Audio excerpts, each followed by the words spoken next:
everyone. I'm Dr. Samantha Hill. I'm the president of the Ontario Medical Association. I am not a long-term care physician. I'm a cardiac surgeon out of downtown Toronto. But I am grateful to everyone for being here and joining us during such a busy week. The Ontario Medical Association represents more than 43,000 doctors and medical students across our beautiful province. And our members, Ontario's doctors, have been on the front line of the pandemic since the very beginning. We've seen firsthand the effects on our patients, our colleagues, our hospitals, and people in all settings, including long-term care, the topic of today's conversation. As we've all been hearing for months, the situation is dire and heartbreaking. Over Christmas, some of our members came forth to help in overwhelmed LTCs and described situations and conditions that are truly inhumane. We're having this session today in order to showcase some of the difficulties being seen in this area so that the public can have a better understanding. We appreciate the challenges in front of the government trying to protect this population and the steps the government has taken and continues to take. That said, the outcomes remain unacceptable. The Iron Ring will not be complete in time to save thousands of lives. The mortality in this population is far greater than expected, and many are not dying of COVID. We appreciate the interim reports released by the LTC commissioners, and we look forward to the full reports. All of the issues at play here are larger than a single site, reflect the various societal decisions we have taken, and have been brought into acute focus as COVID shatters yet another illusion of our healthcare system's stability. Do we value our elderly? Do we value those caring for them? Is care of our elderly a Canadian healthcare privilege we should all be able to accept? And what is the difference between the public and private sites, and what can they learn from each other? These are conversations and many more that will continue long after COVID. But right now, we all know more needs to be done quickly. What can we do now for the residents, for their families, and for those who are caring for them? What steps can we take to immediately and measurably improve the situation and provide the best possible care for all of those who cared for us? To help answer these and other questions that you may have, it really is my honor to have with us today some of Ontario's leading long-term care experts who will share with you their top 5 recommendations for addressing Ontario's long-term care challenges. I'll start by introducing the Ontario Medical Association's Section Chair on Long-Term Care, Care of the Elderly, Dr. Hugh Boyd. Dr. Boyd is not just an amazing human being, but he's also the care of elderly physician practicing in Hamilton and Guelph area. He works exclusively in the post-acute and long-term care settings as a physician, as medical director of 2 different nursing homes, and as the chief of staff of a post-acute hospital. He values clinician support, health system reform, education, and research, and is the chair of the OMA section on long-term care, care of the elderly. He's also an adjunct assistant clinical professor at McMaster University. It's my honor and pleasure to call him a friend, and I'm happy to see him on this panel. Dr. Pamela Liao is a family physician who specializes in geriatrics and palliative medicine. She's the chair of the Ontario Medical Association section on palliative medicine and assistant professor in the Division of Palliative Medicine in the Department of Family and Community Medicine at the University of Toronto. She's credentialed in the Division of Geriatrics at St. Joseph's Health Sciences Centre in Toronto. She provides care to this population in community, in retirement homes, and in long-term care centers, as well as in the hospital settings. She is a force to be reckoned with, and I'm happy to say I've known her for quite a while as well. Dr. Ben Robert is a family physician with additional credentials in care of the elderly and palliative care, who has worked in long-term care for more than 30 years and provides palliative home care in the community. He's the medical director for the Pearly and Rideau Veterans Health Centre in Ottawa and is on staff at the Ottawa Hospital. He is the president of the Ontario Long-Term Care Clinicians Organization, and I'm happy that he's here to join us today. And last but not least, Dr. Rhonda Collins, who I'm glad to see has been able to make it. She's busy on the front lines providing vaccines to residents and families. She is a family physician with a certificate of added competence in care of the elderly and an associate clinical professor in the Department of Family Medicine at McMaster University. She's the chief medical officer with Mississauga-based Rivera, the first role of its kind in Canadian long-term care. She's also the vice president of the board of the OLTCC. During COVID, she's been involved in many regional initiatives, including co-chairing the provincial government's long-term care congregate care table and acting as the long-term care sector co-lead for the Toronto Region Implementation and Planning Table. So with those introductions out of the way, let's get started. I'm going to ask Dr. Boyd to speak to our first recommendation. Dr. Boyd, over to you. Thank you. We've heard that long-term care and retirement home residents and staff are the priority. Our residents and families will no longer accept any more delays. This vaccine will turn our iron ring into a steel ring, and I anticipate Premier Ford is addressing this as we speak. We're seeing incredible improvements already in the last short while, but I don't think any of us can say that we are moving quickly enough.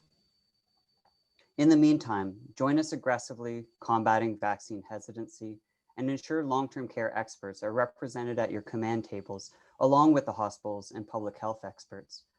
We cannot put residents and families first if someone is not bringing their voice forward. Thank you.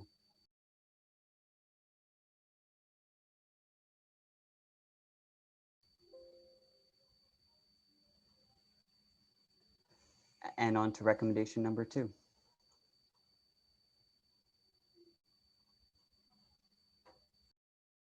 So recommendation number 2, I'll ask Dr. Liao to speak to. Dr. Liao, can you speak to the recommendation that we remove the red tape that keeps long-term care residents from getting the best possible care? Thank you for the opportunity to participate in this esteemed group of experts and colleagues. Every morning when I go to work, I tell my daughter, who's 5, I'm going to take care of the grandmas and grandpas today. And every day when I come home, she asks, how are the grandmas and grandpas today? She's 5 and she understands the grandmas and grandpas are impacted by COVID and they get very, very sick. And she is so excited for the chance for her grandma to get the vaccine. This is how simple it is and how simple it needs to be. When I see homes on outbreak and my colleagues hear about the calls for vaccines, we need to move quickly. And this is what we've trained to do. We want to be able to help. The challenges that I want to share with you today are twofold. The first one is we need to be moving quickly, but unfortunately, there's paperwork, bureaucracy, and red tape that gets in the way of physicians being able to move in an agile way.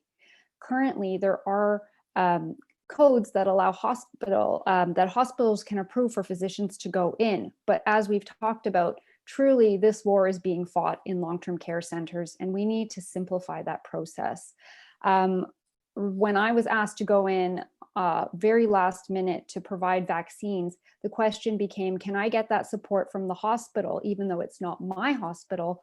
Or do I need to be going and getting things like OHIP card numbers from every single patient? We don't have time for that. And I really do hope that we can advocate to make that process simpler. As Dr. Collins' example, the vaccine shows up at the doorstep and we need to move within 24 hours to start immunizing, and none of us know when that call is going to come. And so it doesn't make sense to allocate one specific hospital to one specific home. We just need the help on the ground.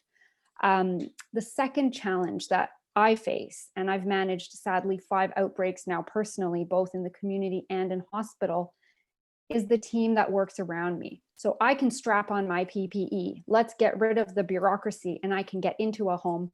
My next step is that I need a team to provide that care to the patients. It can't just be me alone. I need nurses, I need personal support workers, cleaning staff, and they need to be taken care of. They have been bearing the brunt of the work of this pandemic from day one, and they're exhausted. What are some things that we can do to help them? Paid sick leave has already been brought forward by a number of advocates in the community, and I couldn't agree more. We need to do a better job of containing the virus, and we know that this is how it's coming in. I think also the personal support workers are the unsung heroes of this pandemic, and my hats go off to them for the hard work they do every day, not only in long-term care centers, but for all the frail people living at home, equally struggling. It really saddens me when I hear articles about personal support workers who are living in shelters and then going into homes. I think as a society, we really need to reflect on the value that they provide and how we value them in exchange, because until our team is cared for, we can't do the best job possible. So those are the 2 barriers that I see that we can move the needle on now. And I really hope with your support that we can see some positive change. Thank you. Thank you very much for that, Dr. Liao. I'd very much like to echo Dr. Liao's recommendation about the urgent need to cut red tape. This step alone will help doctors and other frontline workers get into LTCs quickly. Physicians need to be able to help each other easily. That's what they do. That's what we do. And remuneration shouldn't be a guessing game or a challenge to be overcome. Nurses need to be able to get in quickly when needed, and PSWs and additional supports need to be trained and hired. We're hearing from places like Conestoga College that they're able and they're willing. So we need to question why it's taking so long, and we need to question how we can fix it. This reinforces the question I asked earlier about the value our society places on caring for those who cared for us. Our processes, our systems, our actions have to clearly demonstrate that we value and support everyone who works in long-term care. These can't just be words, they have to be actions. In addition to getting more boots on the ground, we need to support the boots that are there. We need to support and value everyone who works in long-term care. The OMA has asked for sick days for PSWs. It's asked for various additional resources for essential workers, including childcare, and broadening the availability of those services. We know that people who are going in to help in these situations, these are the best of our people, and we need to support them and make sure that they're taken care of. But sometimes we're able to do that without going into the house. Sometimes we can take care of our patients at a distance and safely. So that brings us to our next recommendation about caring for long-term care patients virtually. And I'll ask Dr. Robert to speak to that.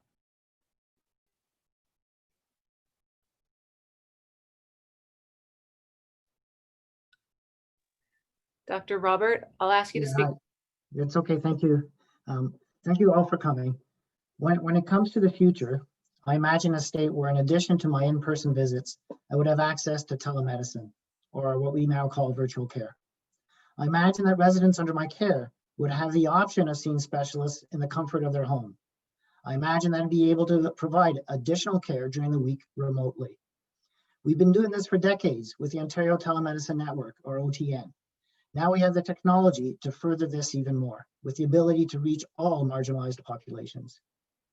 This could be our future with some regulatory reform, as well as technological support in the form of accessible broadband, to collaborations between medical record vendors, to technical standards that would streamline some of the duplication I see now.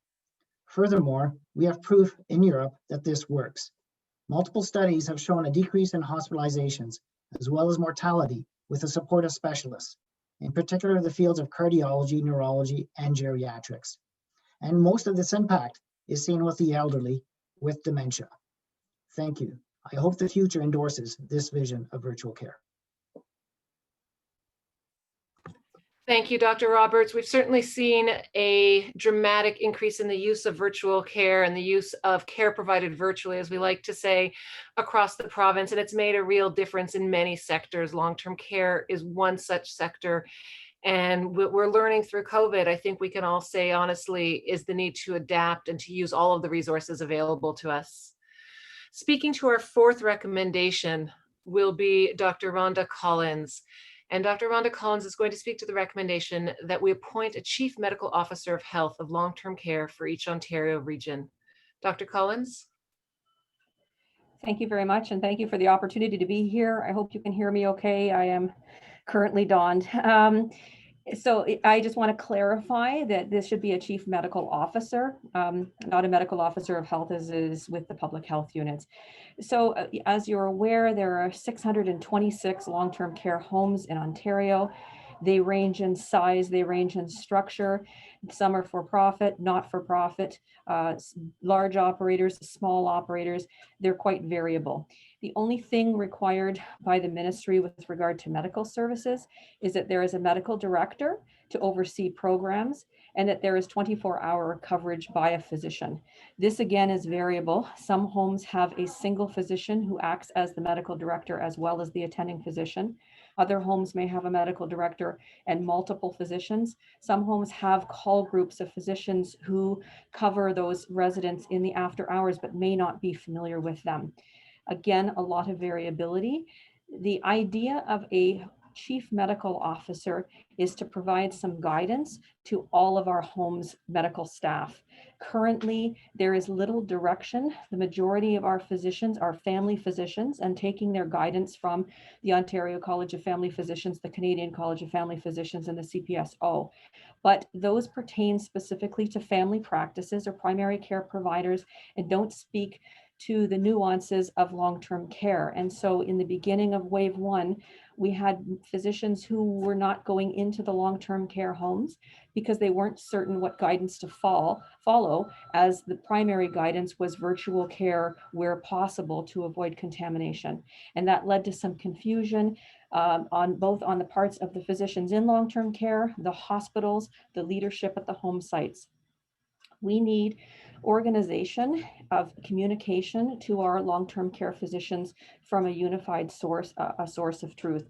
A medical officer, chief medical officer, has the ability to work as a conduit to Ontario Health, to the ministry, to provide bi-directional communication between those groups to ensure that things like performance expectations, standards of care, credentialing can be managed regularly by a source, and that concerns from the physicians, as have all been mentioned here, can be brought forward with a unified voice. As it stands right now, long-term care physicians don't really have an avenue for addressing their concerns to the ministry in a unified way, other than through the Ontario Long-Term Care Clinicians, which is a great not-for-profit organization that is voluntary, but not all physicians belong to it, and they don't necessarily have the authority to make decisions.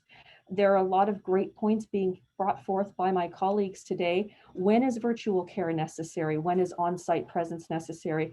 Why are long-term care physicians not remunerated with a particular strategy that makes sense when they're having to spend more time in the homes? So these are all things that could be addressed by a chief medical officer and manage all of the concerns of all of the physicians who work in long-term care. Thank you very much. Thank you, Dr. Collins, and thank you for taking time away from your patients and your residents to join us today. The need for a quarterback, the need for clearer communication, the need for someone to do some of the heavy lifting on the bureaucratic side while other people are doing the heavy lifting on the patient side, the need for coordination and communication. It's never been clearer than it is today. To our last point, I'm going to ask Dr. Boyd to bring us home. Recommendation number 5 is about shifting social attitudes so that caring for frail older adults is considered to be one of the most important jobs in the world, as opposed to one of the least important jobs. I think we've seen this reflected in the public. We've seen it reflected in recent media, that the public also says that this is a challenge and this is a concern. And so, Dr. Boyd, will you take it from here? Happy to. I encourage all of you to join us to fight to value caregivers more. Valuing caring is great for local businesses and the economy and can help fight climate change. It allows us to have the confidence that if we ourselves are ever unlucky enough to suffer significant disability, we will always have that safe and comfortable place to live. This is doable. To the media, seek out those experienced caregivers that can show you the joy and victories that are taking place every day. Don't get me wrong, I know it's really bad in some places and they need more support.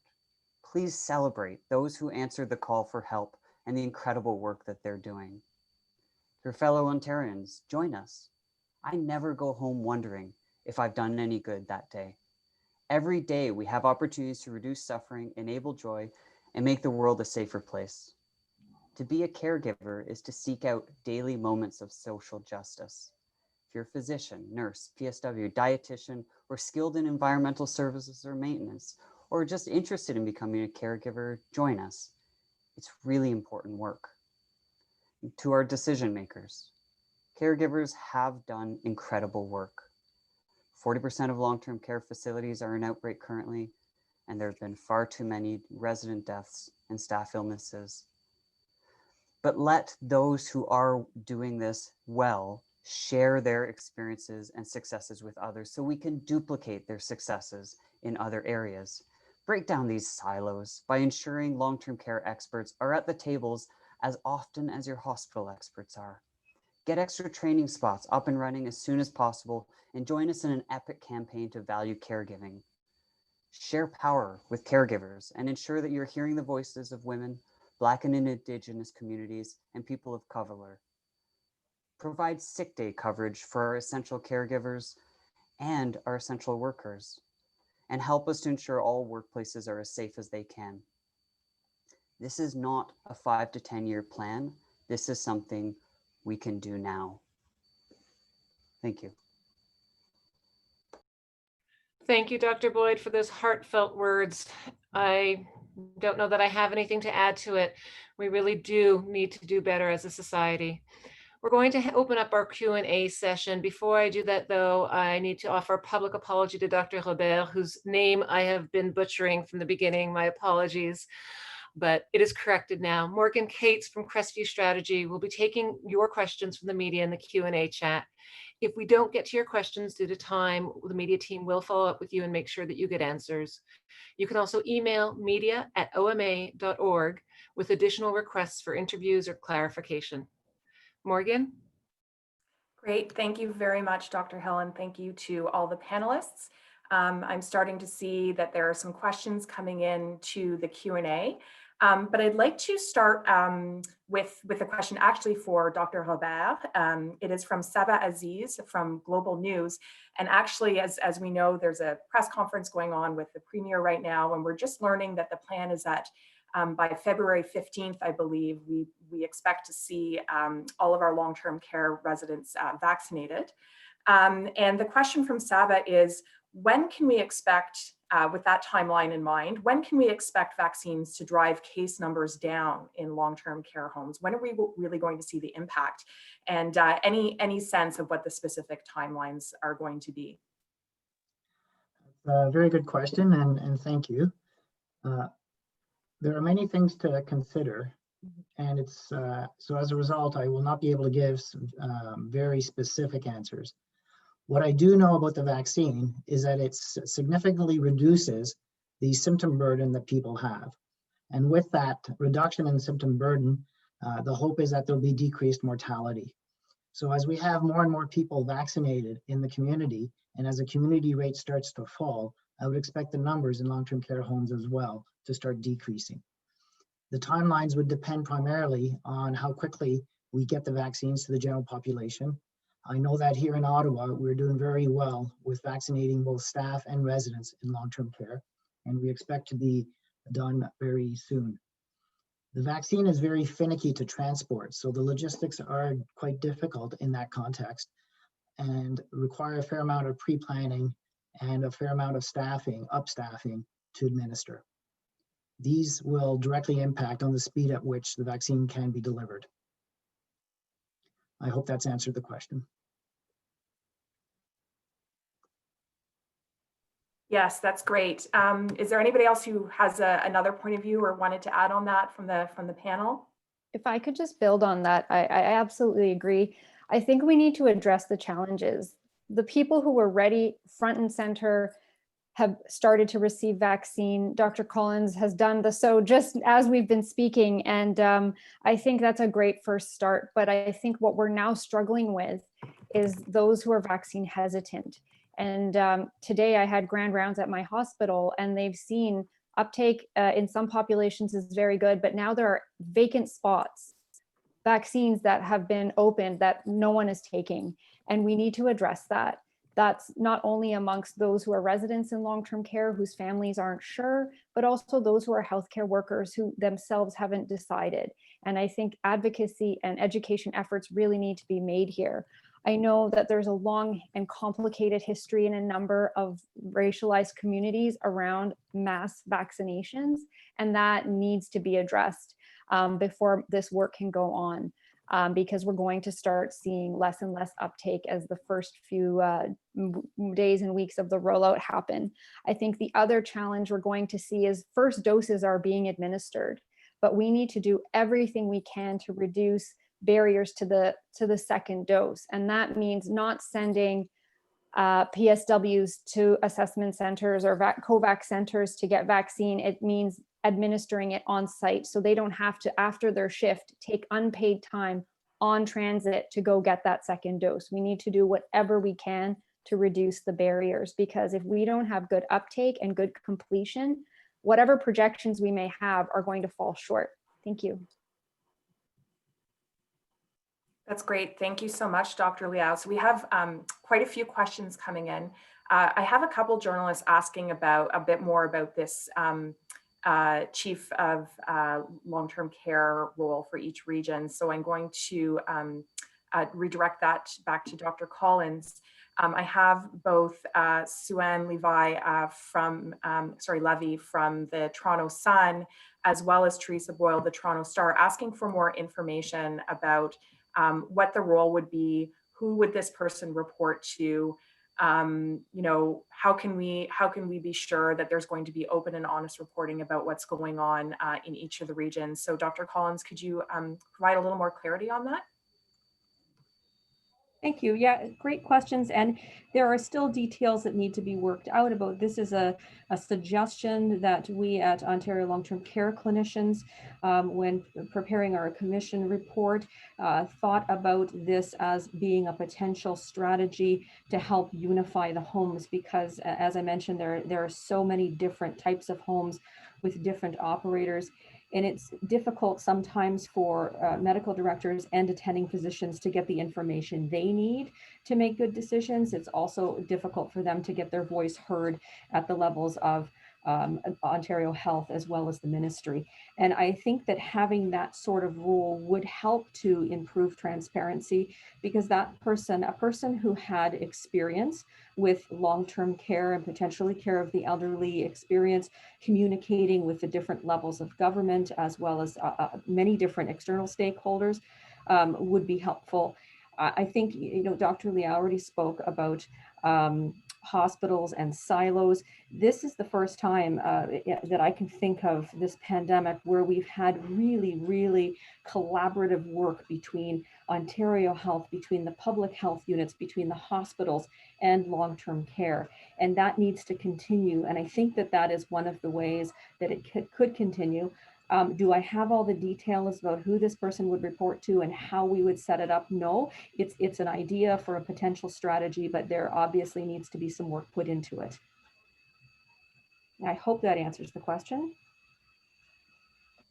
That's great. Thank you so much. Still some more questions coming in, and I think, you know, more around management and staffing. I think we're going back to, so we have a question here from Julie Ireton at the CBC. And she's again wondering about vaccine hesitancy. So she's saying that here in Ottawa, we're seeing staff cases inside LTC homes. You know, there's frequent tests. She recognizes there's frequent testing, which is very good. And a lot of LTC workers have had their first shots weeks ago, and by now some have had second shots. How long is it going to take? Again, this is going, you know, back to the question that I asked of Dr. Habal earlier. How long is it going to take for us to stop hearing about cases among staff? And is there a problem among staff with vaccine hesitancy, and how can we best manage that? So I know, Dr. Robert, maybe that might be one to go back to you, and if there's someone else who wants to add on to his thoughts, that would be great as well. Okay, thank you. For a lot of people, catching COVID is asymptomatic. So you're not aware that you have COVID, but you are passing it on to others. So when staff go about their grocery shopping, when they go to the gas station to pick up gas, that's how the staff contract COVID. And if they're asymptomatic, and they need to be in order to enter the home, because there's an active screening in each home, if they are asymptomatic, they don't realize that they have COVID. There's a new directive coming shortly, I understand, that will increase the frequency of testing for staff to specifically mitigate this risk. It would be easier in the context of vaccination hesitancy if the staff were able, as Dr. Liao mentioned, were able to receive the vaccine in the home. Here in Ottawa, we have the Pfizer vaccine, which requires that ultra cold storage. So initially, until we learned more about it, all the vaccinations were off-site. The hours of the vaccination clinic were expanded, but still staffing was an issue. People had to get to the Ottawa hospital to get the vaccination. Last week, we piloted transporting the vaccine into the homes at the Pearly.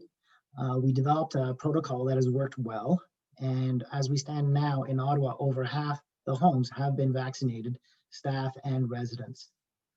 A lot of people may not have been vaccinated during the first round, but many are asking to be vaccinated now. A lot of the fears surrounding hesitancy, surrounding this vaccine is the speed with which it's been developed. And as it turns out, there's been more testing with this vaccine than there normally is with all other vaccines that are produced. The reason this was able to be done so quickly stems also in the fact that because it's a pandemic, it was very easy to see whether this vaccine worked quickly or not. However, at this time, people fear that the regulations were sped up. What actually happened is that everybody collaborated. So the regulators and the scientists and the various levels of government all talked to each other for the last 9 months. And this resulted in the exact same regulatory environment being done at a much faster rate. I think that as the population understands this, then their choice would be more, do I want COVID with symptoms or do I want COVID without symptoms?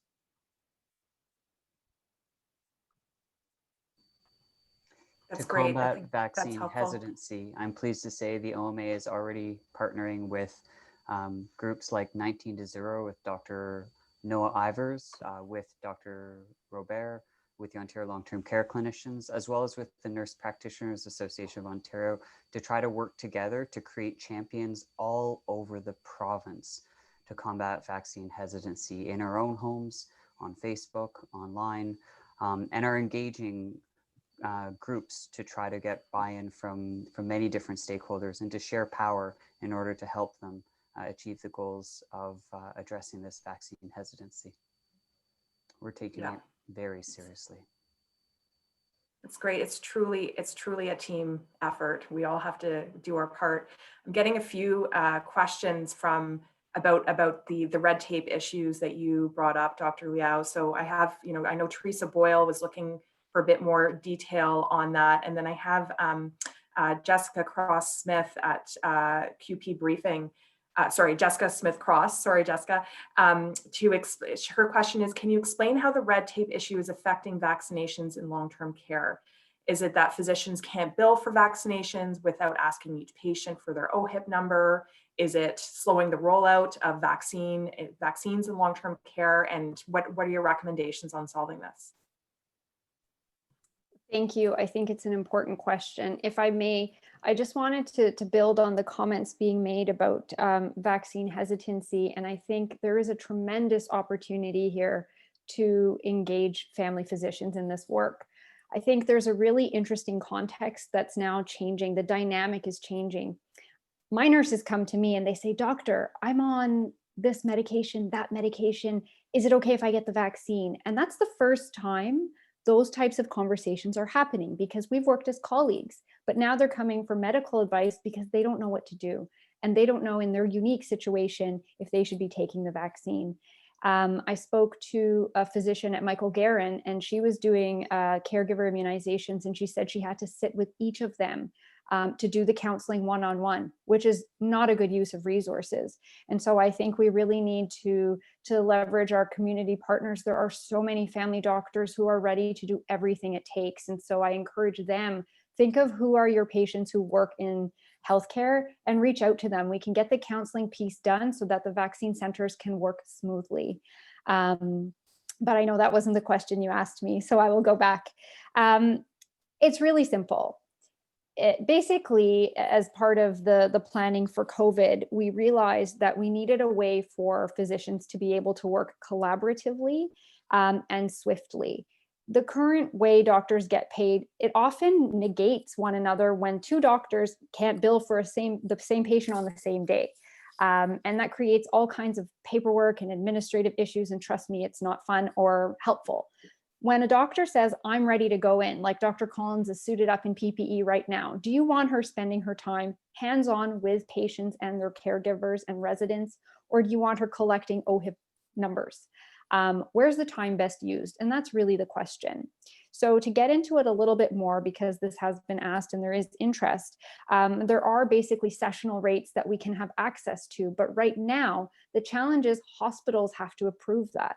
And hospitals can readily approve their own staff, but let's say the local family doctor who maybe even knows some of the residents, or the long-term care physicians themselves, they know the place, they know the staff, they can just come in and things go more smoothly than bringing outside doctors who don't know the residents, they don't know kind of the dynamics.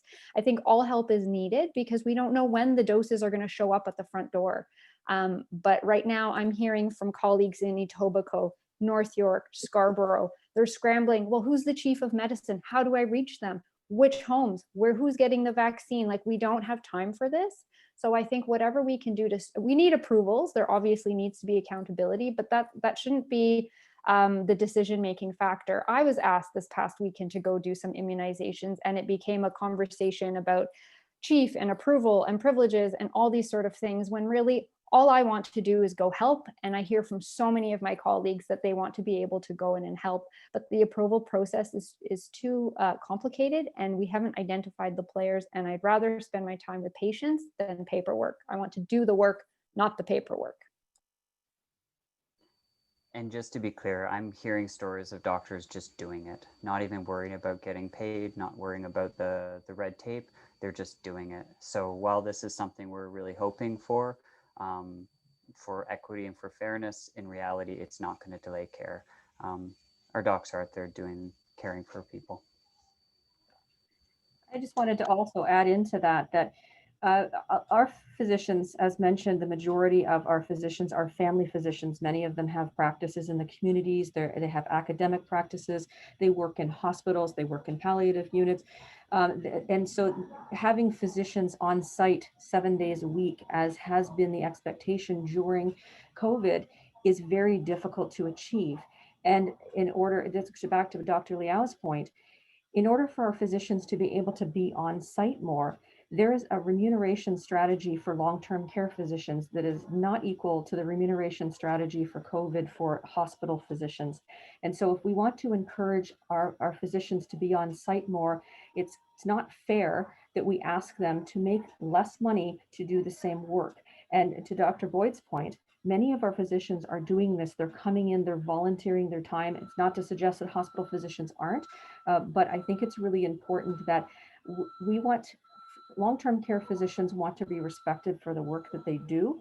They do it because they love the residents. All of us are in this work because we love what we do with older adults. And we will do it, we will continue to do it. But I think that we need to really revisit not only remuneration, but how we can make things happen in a way that doesn't create so much more work for us and make it so much more challenging. I think that would go a long way as well to recruiting new long-term care physicians into our line of work. I agree. And I'm sorry, I just want to add one more point. I think it's also important to recognize that doctors are humans. Many of our own colleagues have contracted COVID in the work that they're doing. And when a home is running, normal times, normal usual business as usual is 1 or 2 physicians can manage an entire home. But if one of them gets sick, or both of them get sick, or one of their other homes they work at is an outbreak, that home becomes incredibly vulnerable. So we need to create a system where people are nimble, where other colleagues can come in, whether it be from hospital or down the road, the clinic, whatever, whoever can come in. And right now, I just feel there are too many logistical challenges to that don't need to exist.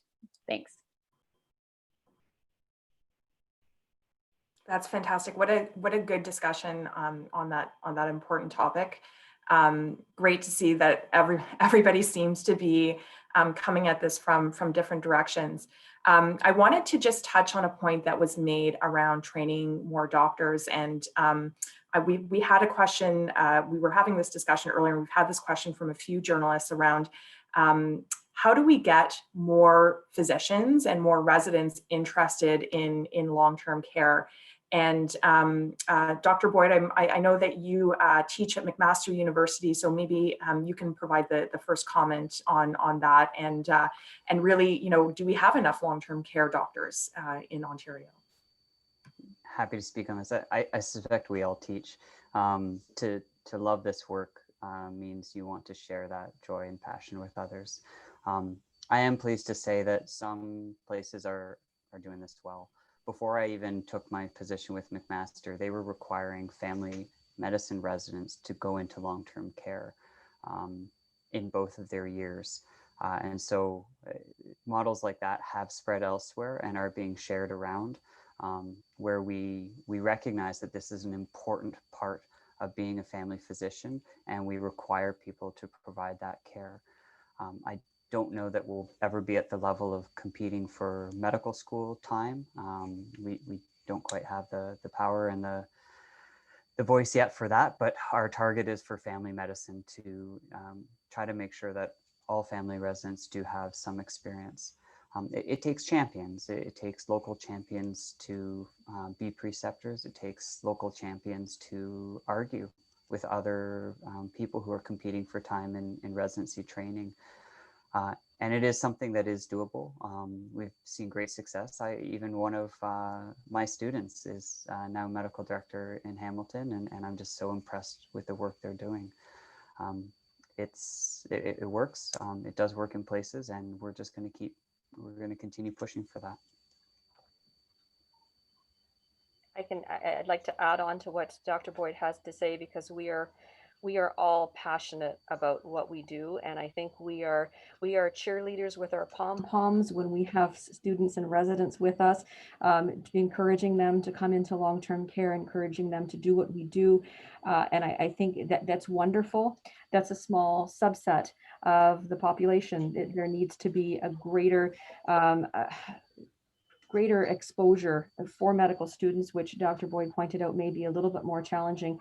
But one of the things, and particularly during a pandemic like this, is that long-term care hasn't exactly gotten beautiful media coverage from the beginning. And we need to celebrate what we do in long-term care. It's not always like this. We sit at bedsides, we hold hands, we talk to families, we cure illnesses, we take care of people in the end stages of their lives.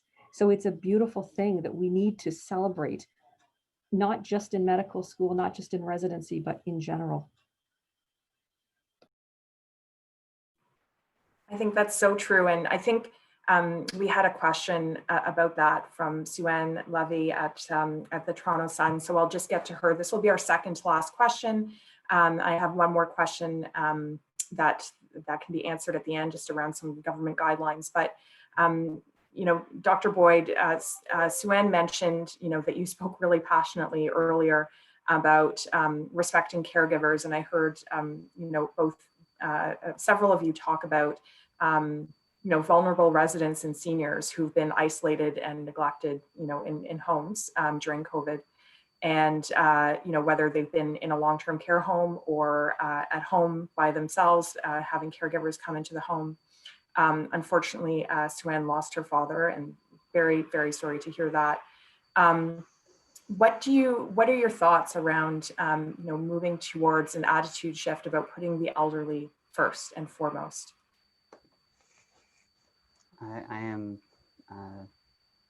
deeply saddened by your loss, Sue-Ann. I lost a friend who is in a way kind of like a spiritual guide for me in the first wave of COVID, and she was living in a community setting and was isolated, and telephone was all I could connect with her with.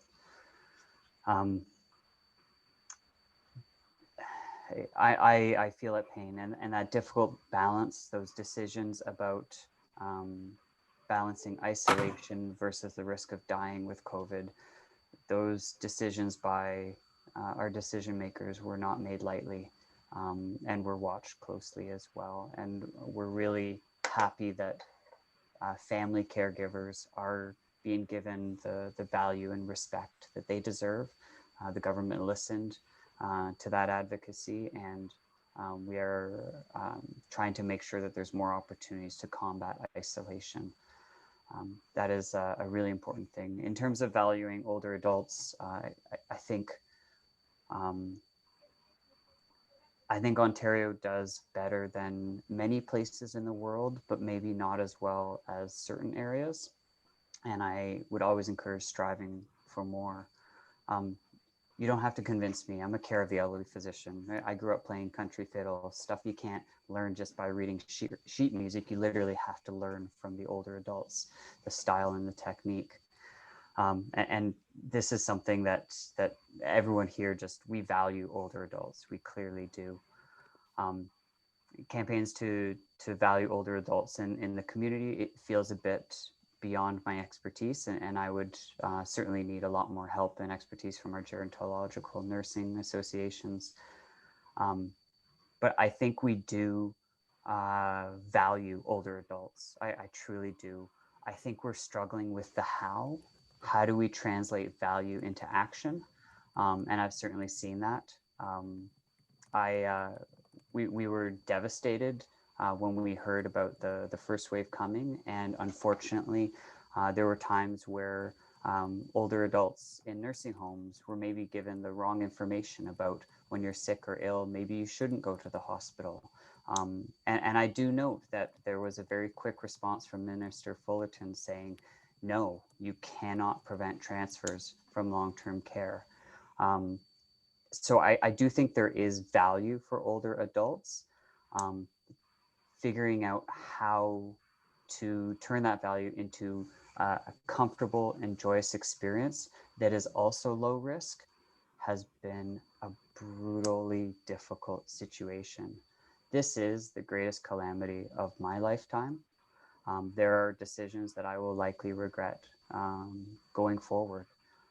But I think we're just going to keep doing our best and trying to make sure that in 5 or 10 years, we can say we did everything we could.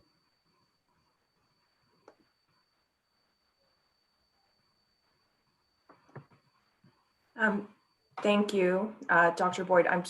I see that Dr. Liao, you have your hand up. Would you like to build on what Dr. Boyd just shared? I usually agree with most things Dr. Boyd says, and he just does a better job at it than me. But Sue-Ann, I wanted to start by expressing my deepest condolences. I lost my grandmother in November, and she was in BC, where my whole family lives, and I had to say my goodbyes on Zoom. There's no way to replace the losses that each of us are facing, and it's so abnormal. When I did my fellowship in palliative care, we learned so many skills about how to help families through the process of losing someone they love. And it's all about bringing people together and holding hands and hugging and togetherness. And COVID took that from us. I think if I've heard from my palliative care colleagues loud and clear is the fact that this is not normal grieving. And even though I really feel strongly about having good deaths, right now we're talking about preventable deaths. And even though I may work as a palliative care physician, I don't want to be preparing everyone's funerals and deaths right now. I want to be preventing unnecessary deaths, because even though the people who live in long-term care centers are frailer and older and much more susceptible to this disease, they're also our manjis and our nainais and our bubbies and our nonas, and they deserve better. And I don't often do media, but I think the time has come to speak. We need to start preventing deaths rather than planning them. Thank you.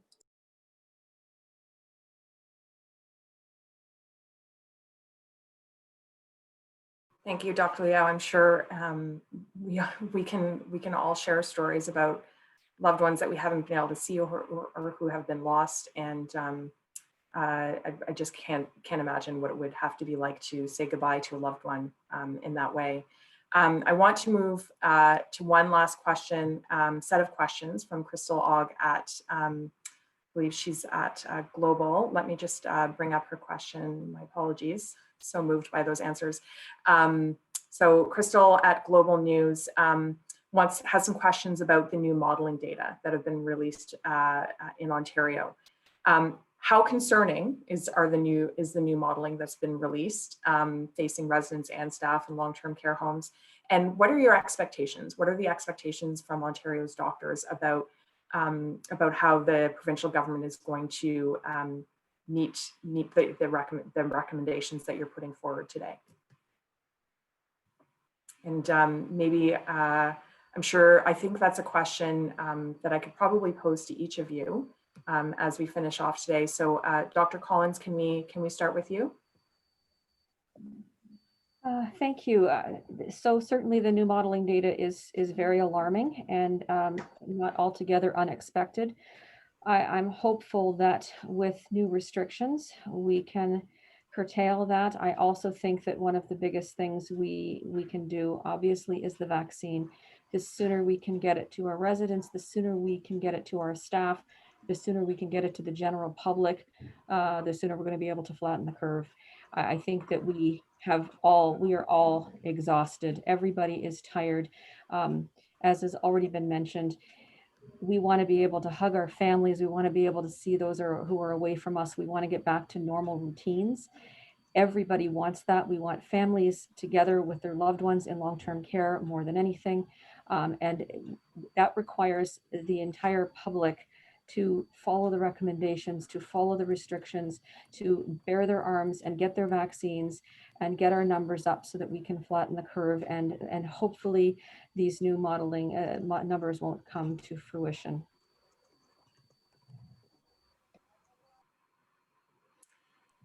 Thank you, Dr. Collins.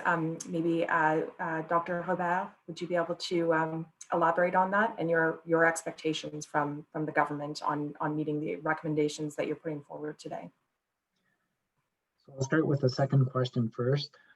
I think the recommendations are concrete enough, and many of them already have the foundations already into the system. So I would hope that the people would be able to move quickly on this, because these 5 recommendations are quite robust in how they would help long-term care. With respect to the numbers, it's disappointing to see that despite everything we've been through in the last 9 months, that COVID is still getting the upper hand. And my hope is that people believe that individual action actually does matter. And through individual action in respecting these new restrictions, the virus has nowhere to go. And if it has nowhere to go, the numbers have to drop. So please wash your hands, don't touch your nose, stay away from people, stay at home, do what it takes to minimize contact and minimize spread. Most spread occurs without symptoms. So if you're feeling fine, you might be spreading it. Thank you. We cannot be reminded of those things enough, can we? So for some reason, I want to touch my nose as soon as you mention don't do that. I'll turn it over to Dr. Liao. I hear you have a 5-year-old, so I'm sure that you are constantly making those recommendations. Can you share your thoughts on what you would like to see the government do to meet the recommendations that you're putting forward today? Thank you. I've seen the data and I'm scared. I don't think there's any other word I can use to describe it. I have a lot of family in New York, all of whom work in healthcare, and what they went through in the first wave was devastating. When you have frozen cooler trucks outside of long-term care homes to collect bodies, that's something I never want to see. But if we don't change what we're doing, that's where we're going. The vaccine gives us hope, gives me hope, but it's a long road. It's going to be months until the population is immunized. And even if we are able to get all long-term care homes done, even if we are able to get all the people who work in those places done, that's still not enough. It doesn't absolve the responsibility of everyone to stay home. And I can't put it more simply than that. It's hard, but like you said, my 5-year-old gets it. She knows we're not supposed to pop bubbles with our neighbors. She's excited for when we can all get the vaccine. She wears her mask and she washes her hands. I don't need to remind her. She knows it and she tells other people. If a 5-year-old can get it, I don't know what else to say. So people need to stay home because I'm scared. Thank you. Thank you, Dr. Liao. And Dr. Boyd, do you want to close us off there to build on your colleagues' responses to that question? I trust our public health experts, and I'm thankful that they have shared this information. I too am scared that this will get worse before it gets better. Community spread is without a doubt the biggest risk factor for these deadly COVID outbreaks in long-term care homes and retirement homes. I've spoken to countless doctors, nurses, residents, and families who are also deeply concerned. We've learned so much about how to manage COVID. We've been face to face with it. We've worked hard to care for others. And we beg and plead our fellow Ontarians to be there for us and support us in following these strict public health recommendations. And if you can, exceed them. Thank you, Dr. Boyd. Thank you to all the panelists. I'm going to just remind the reporters, if I think we got to everyone's questions, but if there's any remaining questions that you have or anything that comes up after you see the press release that will be issued at the end of this event, please don't hesitate to reach out to the media at OMA email address or any of us here at Crestview Strategy. And with that, I will hand it back over to Dr. Samantha Hill to make some brief closing remarks. Thank you again, everyone. Thank you, Morgan, and thank you everyone for participating. It's really encouraging to hear your thoughtful and important questions. I'm going to use host privileges and throw in a couple of comments on some of the questions that have come up. With respect to vaccine hesitancy, someone asked the question, do we have a problem with staff? And I would say, no, we don't have a problem with staff. Physicians, PSWs, allied healthcare workers, we're all people and people fall on a spectrum. Vaccine hesitancy is where mistrust and misinformation meet. It's where barriers are in place that prevent us from doing things that we might otherwise want to do. I have full faith that most of our staff, whether they're physicians, PSWs, nurses, or otherwise, will wind up being vaccinated. The question of timing becomes relevant and important, but I don't think there's a problem there. I think there are conversations that need to be had.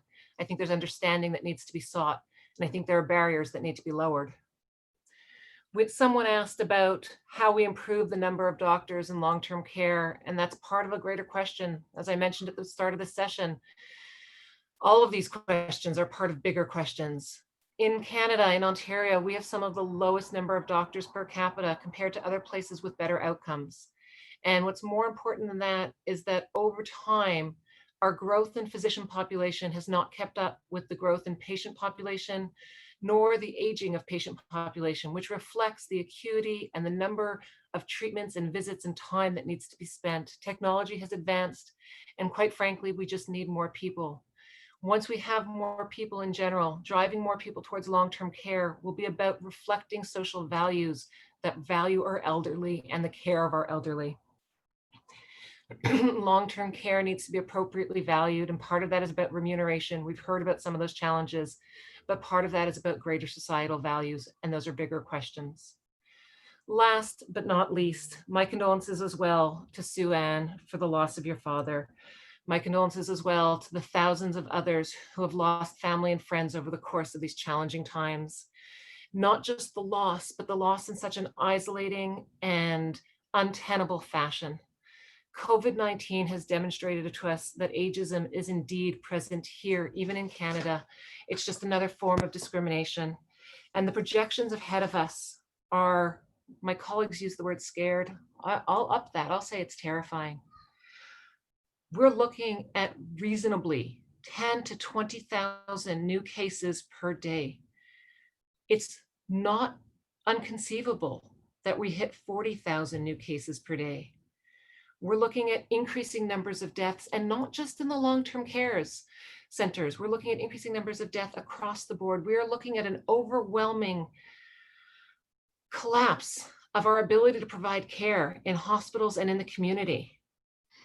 So as it's been said before, we all have a role to play. The government has a role to play in supporting the frontline workers, in heeding comments like these and recommendations like these given by people who know, who are living it, who are working it. The frontline people have the same obligation we've had since the beginning. We need to keep showing up. We need to get vaccinated.